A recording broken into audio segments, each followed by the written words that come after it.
Welcome back to Don's Life. Welcome to the channel. Thanks for joining today. Have you ever wanted to use Apple CarPlay, maybe Android Auto, but your vehicle just wasn't compatible with it? Maybe it didn't even have a screen or an infotainment screen to connect it to.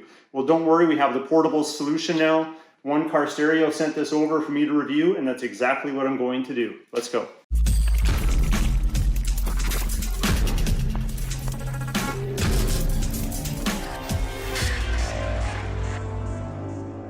Let's have a closer look at the device first. So we have a 7-inch diagonal IPS touchscreen.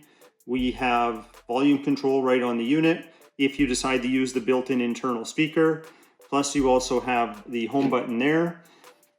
On the side, you have your 12-volt power. You have a micro SD slot for media, so either video files or audio files to play back using one of the apps. The USB port also does the same for playback of USB files, whether they be video or audio through the apps. You have audio video input, so you could hook up a gaming console, and then you also have an auxiliary output for hooking into the auxiliary input into your car stereo. They even ship you this sun guard or this shade. It just clips into the notches that are around the unit here. Like that, and that'll help keep the glare off of the sides and stop washing out the image. This also has a built-in FM transmitter, so if you don't want to run an auxiliary wire to your factory stereo, you can broadcast an FM signal and tune in with your radio, and you can select virtually any signal so it doesn't compete with maybe a neighboring radio station for the city that you're in, so you get a nice clear crisp signal. They also give you this windshield mount. It just clips into the back of the screen like this. Tilts, swivels, everything you need to do. It's even telescopic. I'll warn you though, this suction cup is very, very sticky, so decide exactly where you want it before you stick it there, because you'll definitely have fun trying to remove it. But being sticky is a good thing.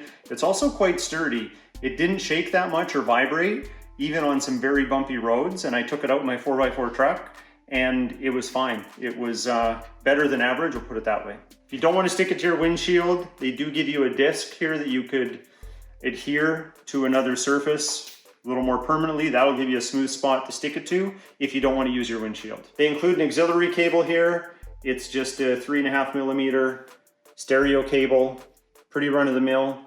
Does have a nice fit and finish, but this is going to transfer the signal from here to your car stereo if you have an auxiliary input. Of course, they include a way to power it up. So you got your 12-volt adapter here, but they've given you 2 USB pass-throughs so you can charge devices while using that socket. And last but certainly not least, they give you a clip for some cable management. Let me show you some of the features before we do a demonstration of one of the vehicles. So you have your Apple CarPlay or Android Auto buttons. That's going to take you into Android Auto or Apple CarPlay, provided you've got a phone connected already ahead of time. We have our AirPlay screen mirroring and we have our AutoLink screen mirroring. This is going to allow you to show whatever's on the screen of your phone. You can basically cast it or mirror link it to this device and it will show it on this screen. But that's how you would show that information on the screen, including an internet browser or what have you. This is for your FM transmitter. This is where you do all the tuning to determine what FM station you want to broadcast from the unit to have your car's stereo pick it up over its FM antenna. You have your USB and your micro SD card. We'll demonstrate that later. I've got a USB here with some footage on it. You have Bluetooth music, so if you don't want to use the Apple CarPlay Android Auto, you can have music on your phone, you can stream it to this device. You also have hands-free Bluetooth calling, so if your vehicle didn't have it, by adding this, now it will have it. Your settings, pretty straightforward. That's to make all the adjustments to the typical things, you know, the smartphone it's connected to, the Wi-Fi network, Bluetooth, display, everything that you want to set it for. You have your EQ, so you can adjust your soundstage, front, rear, left, right, more to the front passenger, more to the, the rear, whatever you decide. That's all done right there. And then we have our wallpaper. So right now there's just some preset wallpapers in there. I haven't done any tinkering in the way of adding apps or taking away apps. I'm not really sure if you can. I'll leave that up to you. I just wanted to get really acquainted with what it comes with and see how that stuff worked. Now this might be a little older than what most of you would try this on, but why not have a little fun with it, right? Let's go back to 1956 and let's hook up Apple CarPlay. So I've mounted it to the dashboard already. I've got my radio turned on. The station I have it on is, just wait for it here, 90.1. If I go to FM transmitter, I'm at 90.1 right now, but let's say it was at 93. I would just hear static. One very important thing with FM transmitters, such as this one that's built in, you need to crank its volume because that's going to be the output signal strength to the FM radio. So I want this on full, and then we want to tune it down to 90.1.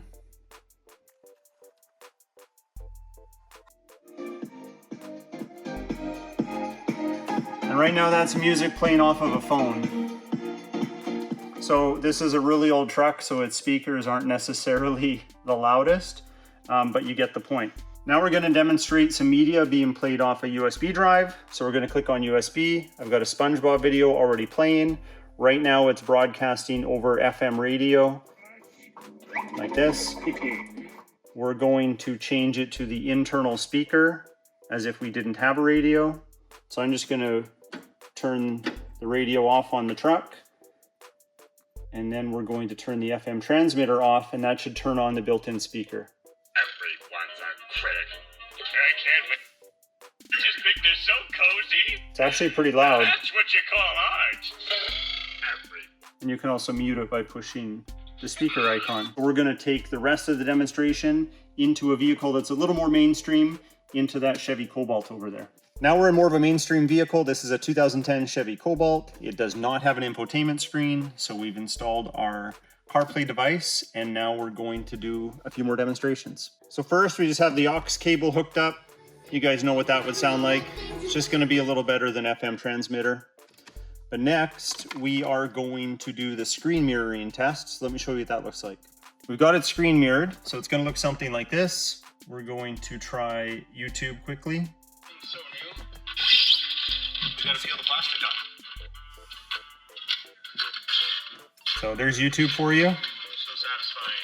Let's say goodbye. The main feature of this unit is more geared towards Apple CarPlay and Android Auto, so I think that's its primary function. This will be our last demonstration. We're going to do a Bluetooth hands-free call. I've left the car off so you can see that it's not connected to Bluetooth. This doesn't even have Bluetooth, which is pretty common on a car this age. And we don't have the auxiliary cable or the FM transmitter connected, but if we did right now with the car on, then whatever audio we hear would be able to play through the speakers, but we're just going to use this unit to show that it's a hands-free Bluetooth device. Okay, we got the call coming in. Hello. Hi. Hi, thank you for helping us with our demonstration. Yeah, no problem. Bye. Bye. There you have it. There was a hands-free Bluetooth call. Pretty straightforward if you used CarPlay before. So anyway, let's do the wrap-up. Now, I've been using this device for a couple weeks. I was actually using it in my primary vehicle, my 2021 GMC Sierra. It already has a good infotainment system with CarPlay and all the bells and whistles. I was using this as a secondary screen and actually liked having two screens so I could have two different things going on at the same time. I used Waze on here so I could see where all the traffic cameras and things like that were, where my main infotainment screen was used for other things. It was pretty cool. I see this being a great add-on, especially for the vehicles that don't have CarPlay or don't have a screen or don't have the compatibility for CarPlay. I think it's a great add-on.